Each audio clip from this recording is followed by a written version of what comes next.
अस्सलाम वालेकुम। मैं नसीम बोलती पई हाँ ज़िला पाकपतन तो। असी बहुत माड़े हाँ। मेरा मियाँ मेरा बच्चा है दुध मुल दा पींदा है। 1200 का जी डब्बा है तो मजदूरी मैं करनी हाँ 200-300 रुपया है। 3-4 दे मजदूरी करा तो एक डब्बा ढिंदा है। जो मैं दुध लैनी हाँ तो दूई हो काई शै मेरे बच्चे वास्ते को नहीं होंदी।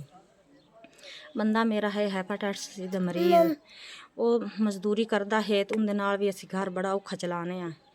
ते असी आने हाँ जी भी मैं आते बच्चे वास्ते कोई ना कोई शै ले रखा। ते असी बड़े माड़े हाँ, बड़े गरीब हाँ।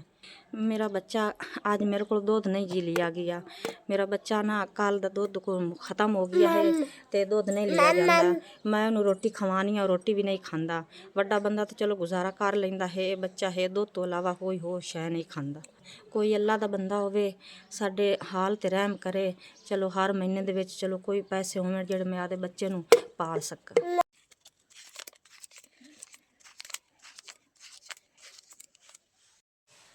SVS ਤੁਹਾਡੇ ਤਰਫੋਂ 5000 ਰੁਪਇਆ ਮਿਲ ਗਿਆ। ਅੱਲਾਹ ਪਾਕ ਤੁਹਾਨੂੰ ਸਿਹਤ ਦੇਵੇ, ਅੱਲਾਹ ਪਾਕ ਤੁਹਾਨੂੰ ਇਤਨਾ ਦੇਵੇ, ਤੁਹਾਡੀ ਕੌਮ ਸਲਾਮਤ ਰਵੇ।